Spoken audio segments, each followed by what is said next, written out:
Então vamos lá. 1 Coríntios 15, versículos 1 e 2.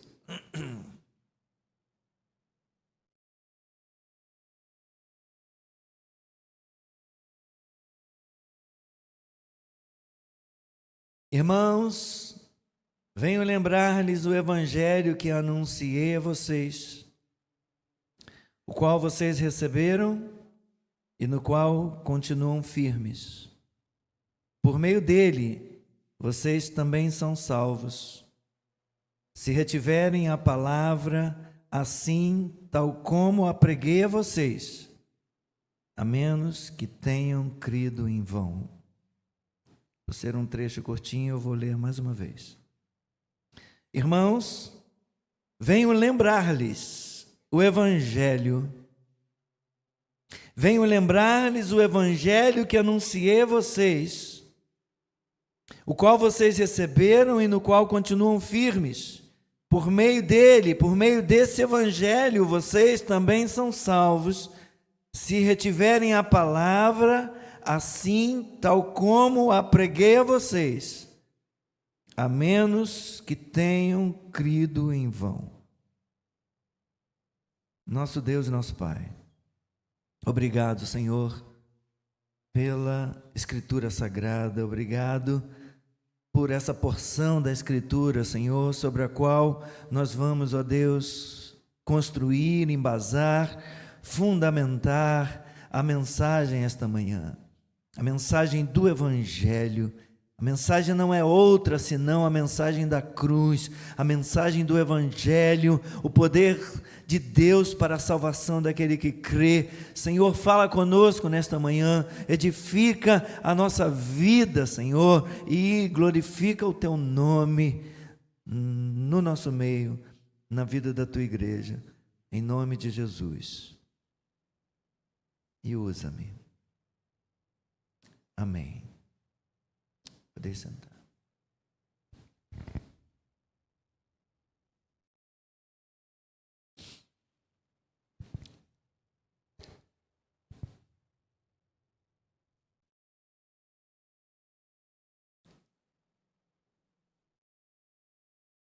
Todo mundo sabe o que é um barco a remo?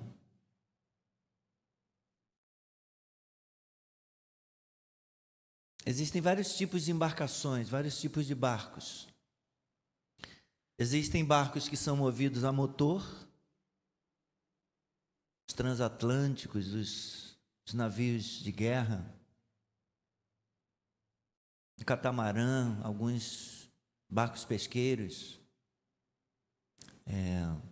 uma traineira, movidos a motor. Existem barcos que são movidos a vela, né? Aproveita a questão do vento, então a vela, impulsionada pelo vento, faz com que a embarcação se mova. E existem os barcos a remo, que precisam da participação das pessoas que estão embarcadas,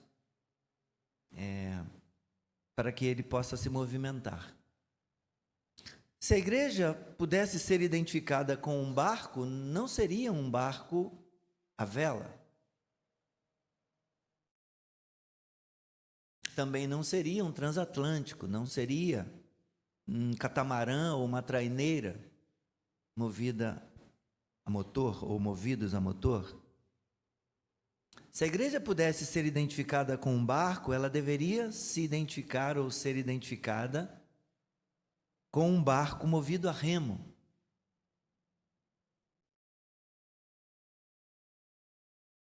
Tem 3 times aqui no Rio de Janeiro que entendem de remo.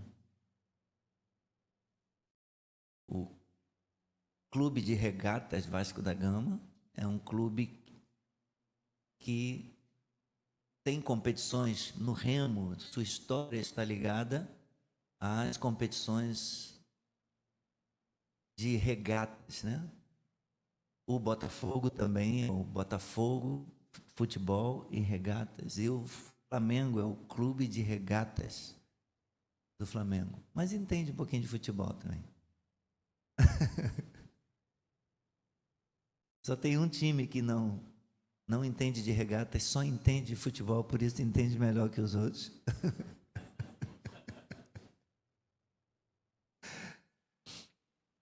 Mas deixa para depois as respostas que vocês estão pensando aí.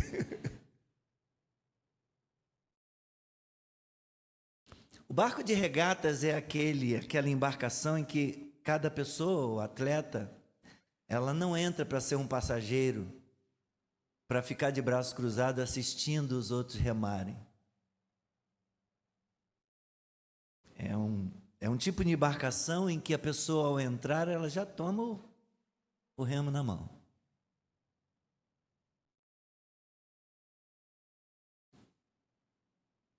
Porque a fé, o bispo Walter costuma usar essa expressão, a fé é também algo que se faz. Nós temos coisas a nos lembrar, como lemos aqui. Paulo está lembrando os cristãos coríntios. Venho lembrar a vocês algo. Eu venho lembrar-lhes do Evangelho. Eu venho lembrar-lhes o que é essencial. Então, tem coisas que nós precisamos lembrar, e por isso, lembrar para não esquecer. O Evangelho, a mesa do Senhor, a ceia do Senhor, nos lembra do Evangelho. Nos lembra da cruz, nos lembra da obra que Cristo realizou, sua morte, ressurreição, sua exaltação, a obra completa, desde o seu nascimento, sua vinda, a obra completa, o Evangelho. E aquele que recebe o Evangelho, aquele que crê no Evangelho, imediatamente se torna um proclamador do Evangelho. Por isso, ao entrar no barco, ao fazer parte da igreja, o corpo de Cristo, ele já entra ganhando remo. Porque ele tem a obrigação de passar o Evangelho adiante, de compartilhar o Evangelho. Já entra para servir, já entra para dar fruto. Como membros da igreja de Cristo, que é o corpo de Cristo aqui na terra, nós recebemos da parte de Deus o desafio da evangelização. Nós nos tornamos embaixadores por meio de Cristo, embaixadores deste Evangelho, representantes deste Evangelho. O crente mais simples, o iniciante, aquele que começar hoje a conhecer a Bíblia, já tem a obrigação de saber, e por isso precisa ser ensinado, que foi comissionado, que foi chamado a passar adiante, a transmitir o que recebeu para os outros.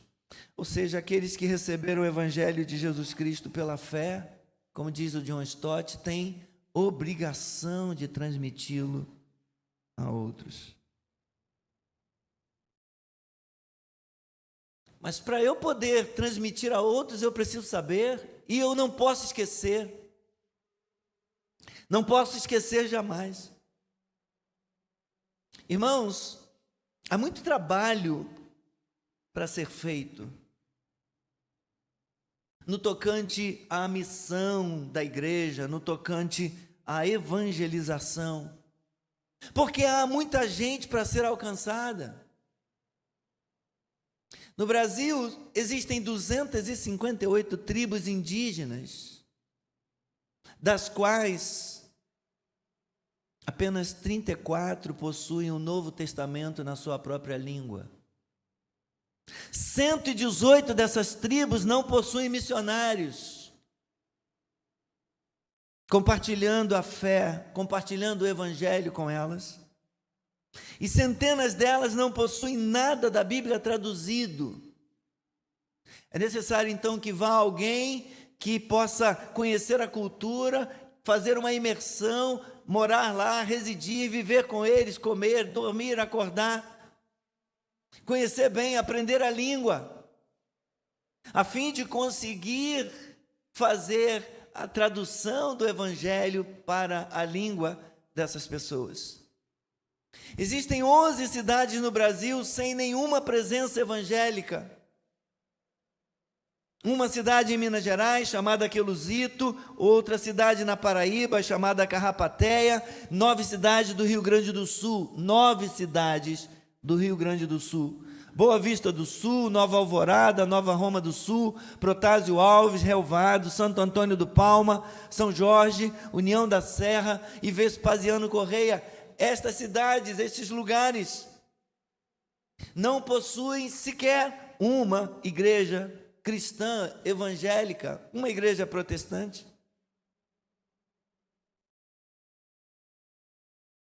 Nós precisamos orar, irmãos.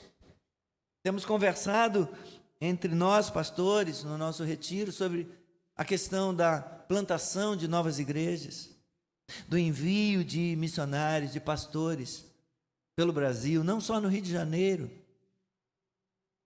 Rio de Janeiro já tem bastante igreja. Nós precisamos alcançar esses lugares onde não há a presença evangélica.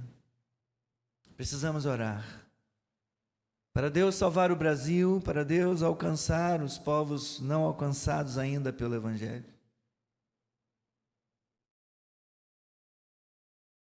A maioria de nós não se sente pronto. Alguém aqui tem desejo no coração de fazer missões, de ser missionário?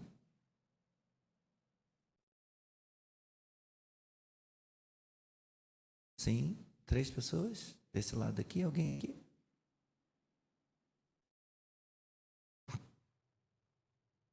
Nós precisamos salvar os perdidos, irmãos. Glória a Deus, Deus nos salvou. Deus nos escolheu, Deus veio até nós, aleluia, e agora? Agora estou salvo, estou aqui, vou ficar fazendo crochê, vou ficar bordando a vestimenta dos santos, até Jesus voltar.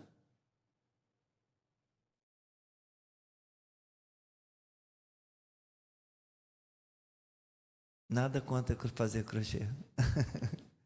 Tá bom, Rita? Até ensinamos crochê para as crianças no projeto Missão Leitura JA. Tanto que a gente gosta. E que tem gente nessa igreja que gosta e que sabe, né? E está podendo ensinar. Mas nós precisamos, meus irmãos, ter paixão por aqueles que ainda não receberam o que nós recebemos. Por aqueles que ainda não têm, ainda não conseguem participar disso.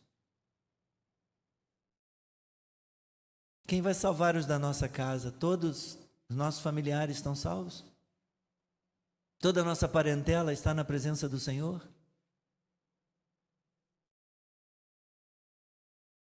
Quem vai salvá-los?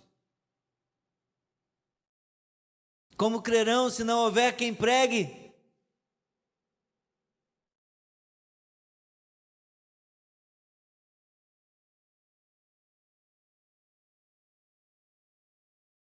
Deus quer usar a minha vida, Deus quer usar a sua vida também. Deus quer usar a vida desta igreja para alcançar mais pessoas aqui e em outros lugares.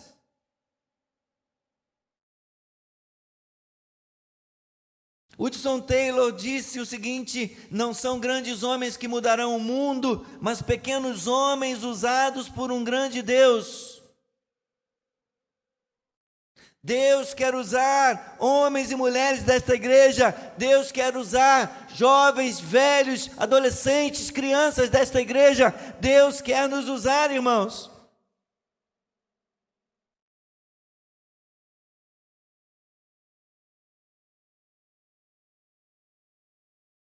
Todos nós podemos ser usados de alguma maneira nesse assunto de missões, nesse tema de missões. E uma dessas maneiras é através da oração.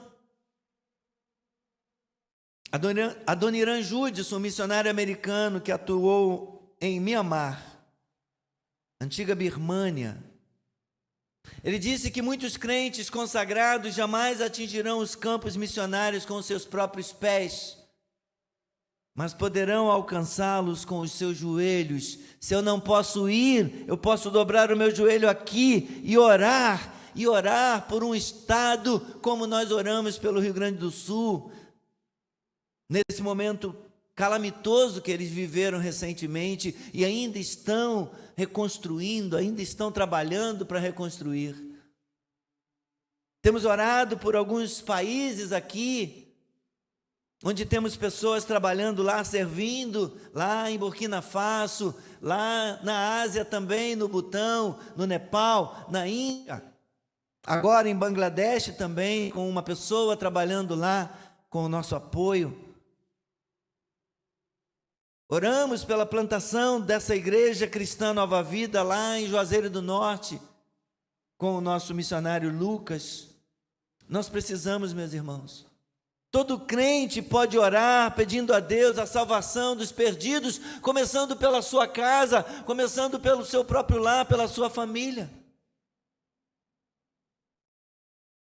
Precisamos orar.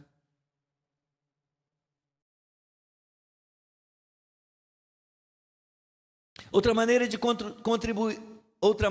contribuir com missões é através de doações financeiras, como nós fazemos aqui, todo mês, invariavelmente, podendo mudar um domingo ou outro, mas com frequência no domingo da ceia, nós recebemos uma oferta, recolhemos uma oferta missionária e ajudamos e abençoamos esses irmãos com quem a gente tem um compromisso, que evitamos de falar o nome aqui, né, por conta da gravação ou por conta da transmissão ao vivo quando acontecia, porque alguns deles estão em países onde é perigoso ser cristão e onde é proibido pregar o evangelho.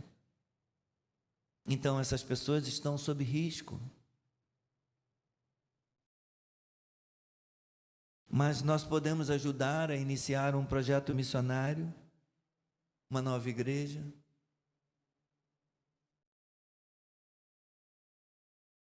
E outra forma de se envolver com missões ou com evangelização é proclamando o evangelho a todos quantos o Senhor permitir cruzar o nosso caminho. De modo acidental ou de modo intencional. De modo não planejado, quando entro na fila do banco ou quando vou tomar uma condução pública e sento do lado de alguém ou alguém senta ao meu lado, eu tenho a oportunidade de iniciar uma conversa e falar da fé e falar de Cristo. Em casa, no condomínio, na vizinhança, no trabalho, na condução, como já falei, na fila do banco, na fila do mercado, em todo lugar. Ou intencionalmente fazendo um jantar em casa, ou preparando uma pizza e já dizendo para a vizinha ou para o vizinho, ó, vamos fazer aqui um rodízio de pizza logo mais, vem comer uma pizza com a gente. E à volta da mesa, oportunidade para a gente olhar nos olhos de alguém, perceber uma dor, uma tristeza e perguntar, como você tem passado? Às vezes você começa a falar de Cristo, do Evangelho para alguém, perguntando, demonstrando interesse pela vida da pessoa. Como você tem passado? Como estão as coisas? E às vezes basta uma pergunta dessa para a pessoa começar a chorar.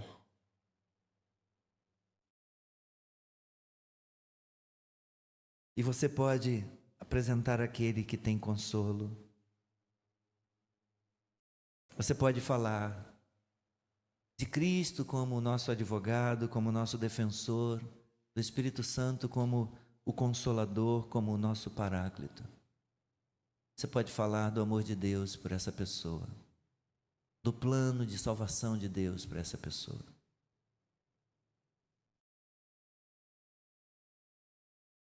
O Evangelho salva, irmãos. O Evangelho salva. Amém. O Evangelho de Jesus Cristo salva. Amém. Nós estamos falando desse Evangelho. O texto que nós lemos faz menção a esse Evangelho.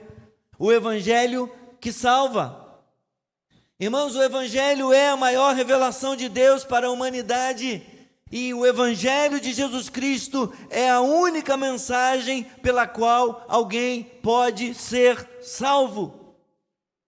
Como disse o apóstolo Paulo, está registrado em Romanos capítulo 1, versículo 16, o Evangelho é o poder de Deus para a salvação de todo aquele que crê.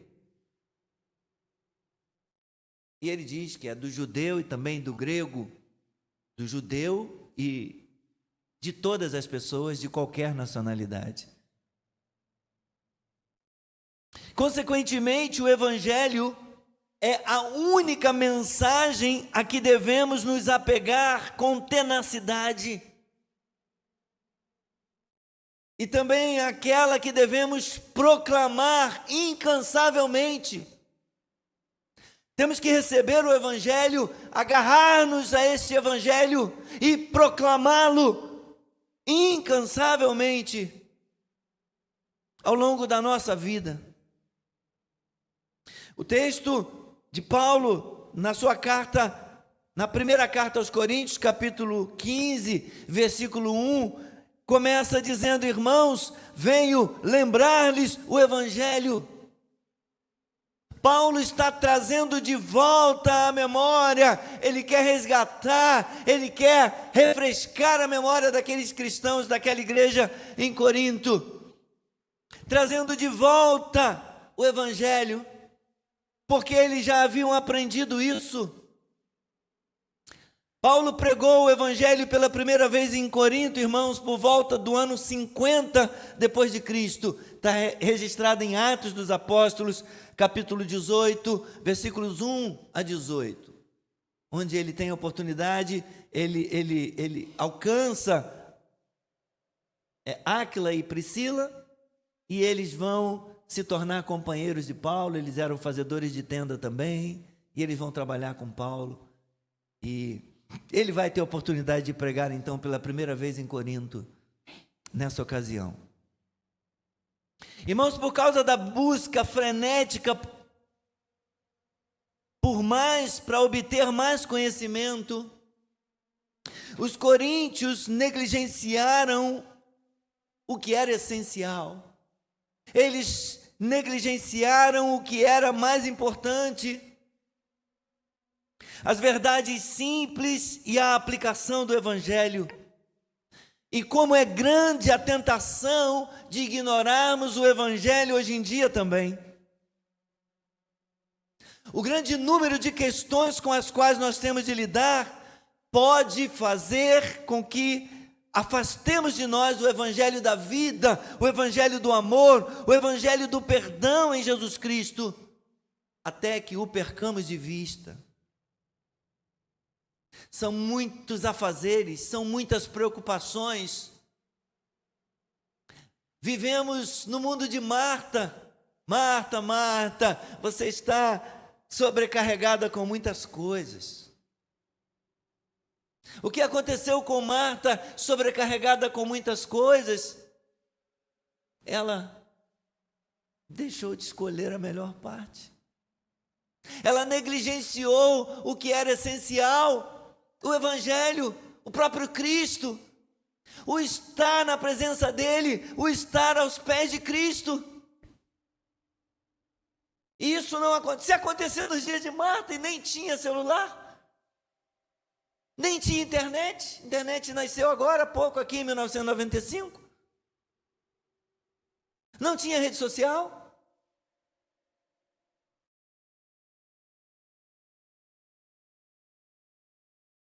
Nem orelhão, para ter que botar ficha, né? Bota ficha e cai a ligação no meio, corre ali no seu Joaquim, para comprar mais ficha. Tem gente aqui que nem sabe, nunca viu um orelhão na vida, não sabe o que é ficha de telefone, não é verdade?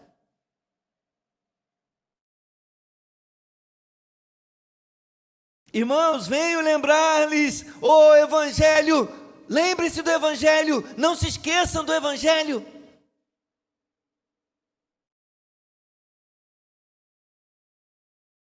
O Evangelho de Cristo, não qualquer Evangelho, o Evangelho da cruz. Paulo diz: o Evangelho que eu ensinei, o Evangelho que eu preguei, o Evangelho que eu anunciei a vocês, o qual vocês receberam e no qual continuam firmes. Por meio desse Evangelho vocês também são salvos.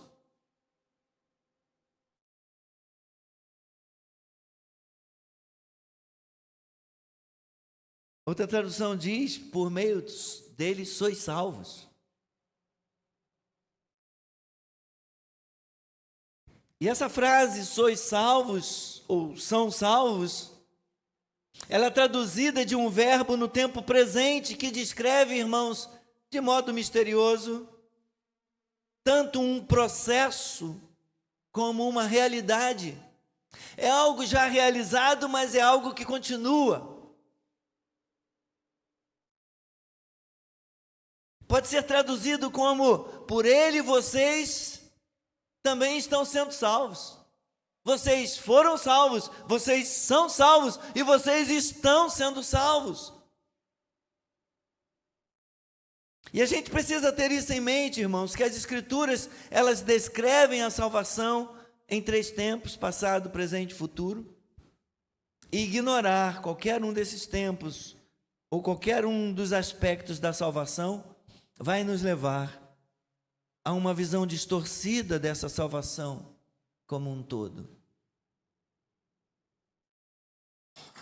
Nós não podemos esquecer aquilo que Jesus Cristo fez na cruz.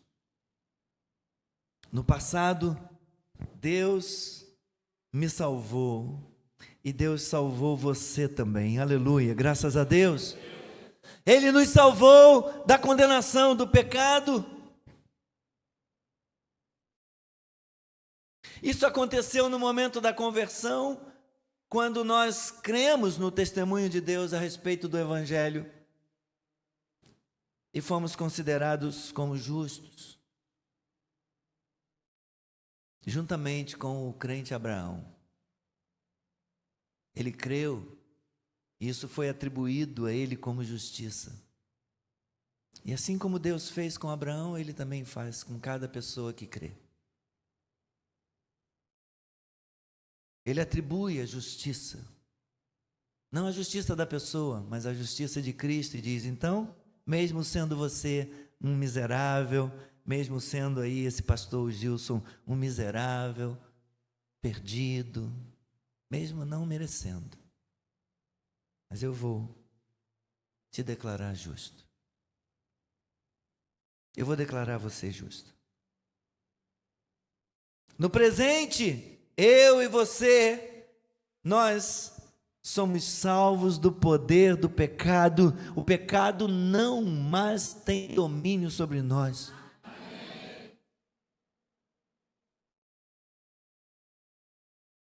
Nós somos salvos e também estamos sendo salvos do poder do pecado. Esse é um processo gradual, chamado no Novo Testamento, conhecido como santificação progressiva. A santificação não é uma coisa estanque. Aconteceu e pronto. Continua. Por isso eu volto. Me lembra sempre aquela história do menininho que a gente vê na internet. Ele chegando em casa, a mãe pergunta: meu filho aprendeu tudo direitinho hoje? Ele fala: acho que não, mãe, vou ter que voltar amanhã.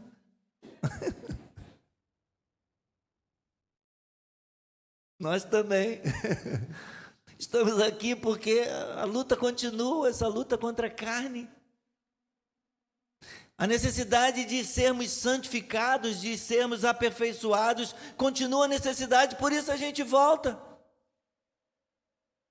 Para ouvir de novo a palavra, para lembrar e para não esquecer.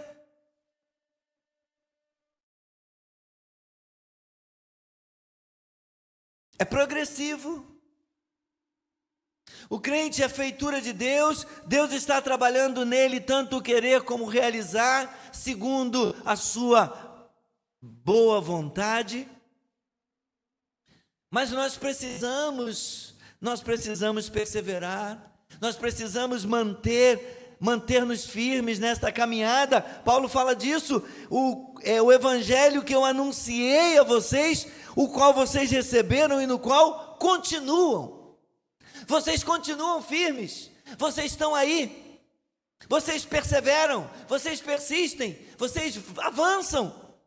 À medida que o dia chega e à medida que o dia passa, vocês precisam continuar. Paulo está dizendo isso para a gente, irmãos. Por meio da palavra e do Espírito, e também de provações e tribulações, de alegrias e tristezas, de vitórias e derrotas às vezes, por meio de bênçãos e de disciplina, Deus está transformando a vida de cada crente, de cada cristão, homem ou mulher. Deus está conformando a vida dessa pessoa à imagem do seu Filho, o Senhor Jesus Cristo.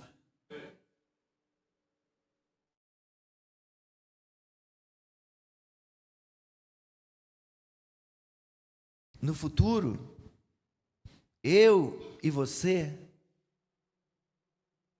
seremos salvos completa e eternamente do poder e da presença do pecado. Hoje, nós somos salvos do poder do pecado, ainda não da presença, porque o pecado ainda está no mundo e o pecado ainda age em nós. Mas ele não tem poder sobre nós. Existe um poder maior que o poder do pecado, é o poder da cruz, o poder do Evangelho de Jesus Cristo, o poder de Deus.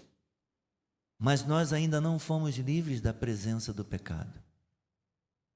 No futuro, nós seremos salvos total, completa e eternamente, tanto do poder quanto da presença do pecado, porque para onde nós iremos, não haverá pecado, não entrará pecado.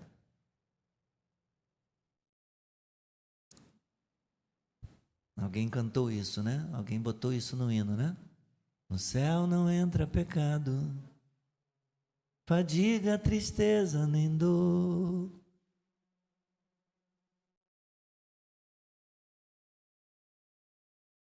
Obrigado por ajudar.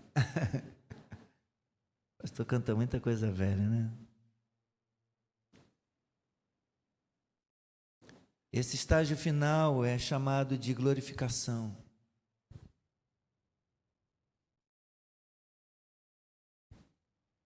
Justificação, nós fomos declarados justos. Santificação, nós estamos sendo salvos do poder do pecado e diariamente nos separando do pecado, indo na direção contrária dele. Ele quer nos arrastar todo dia, todo tempo. Ele quer nos atrair. Ele quer nos enlaçar. O pecado é como uma serpente pronta a dar o bote, e quem flerta com ele será picado.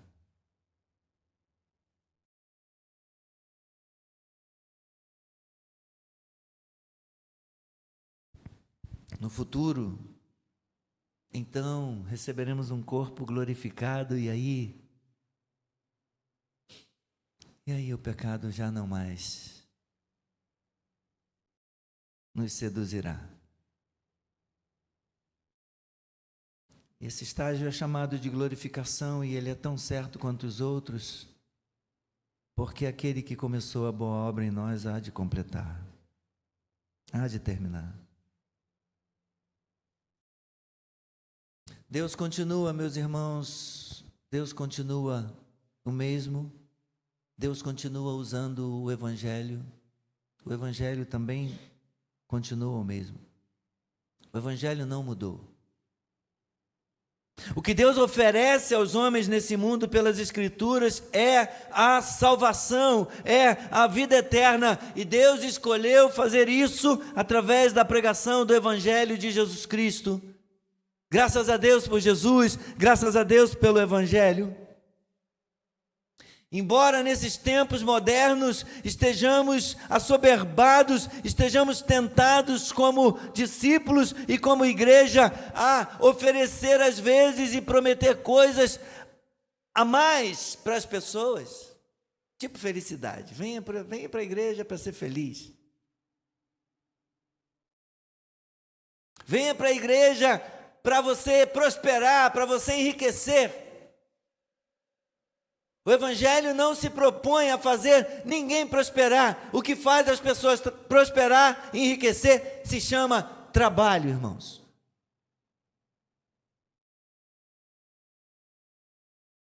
O Evangelho se propõe a salvar as pessoas.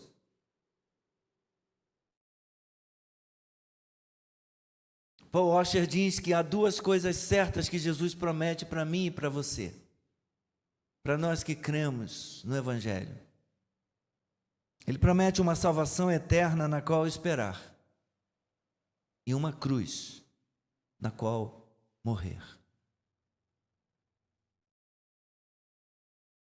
O convite de Jesus Cristo hoje ainda é esse: venha a mim, siga-me. Venha a mim e morra para o mundo e eu te darei a vida eterna. Perca a sua vida para você ganhar a vida que eu tenho para te oferecer.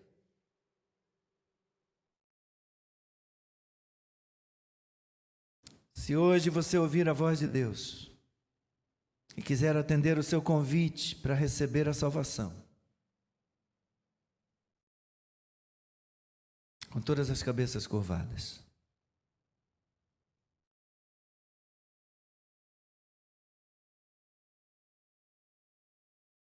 se hoje ouvir a voz do Senhor, não endureça o seu coração.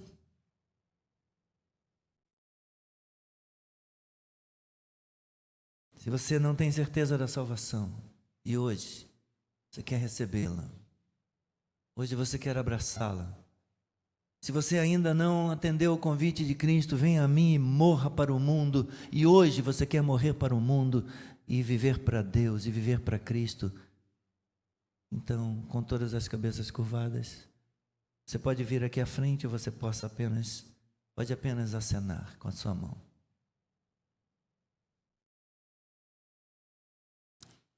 Sim, Senhor, recebe a tua serva, Pai, recebe essa vida, Pai. No nome de Jesus, receba para ti e glorifica o teu nome na vida dela. E glorifica-te, Senhor. Exalta-te, exalta na vida da tua serva, o teu nome, o nome da tua glória. E viva nela, viva através dela. E use-a como testemunho, use-as. Use cada uma dessas vidas. Em nome do Senhor Jesus. Cada um de nós, Senhor, tem esse chamado. Cada um de nós foi salvo, Senhor. E tem a missão de compartilhar esse Evangelho, esse poder de Deus que salva, com outras pessoas, com outras vidas. Usa-nos, Senhor, usa-nos. Livra-nos da timidez, livra-nos da covardia, livra-nos da acomodação, livra-nos, Senhor, dos muitos afazeres desta vida, deste mundo, e faze de nós discípulos e discipuladores. Faze de nós atalaias, faze de nós arautos, proclamadores do Evangelho, missionários para a tua glória. Mas que nada neste mundo, nada nesta vida nos sufoque, nos atrase, nos atrapalhe, nos faça esquecer esse Evangelho Evangelho de Cristo, esse Evangelho da cruz, esse Evangelho que salva.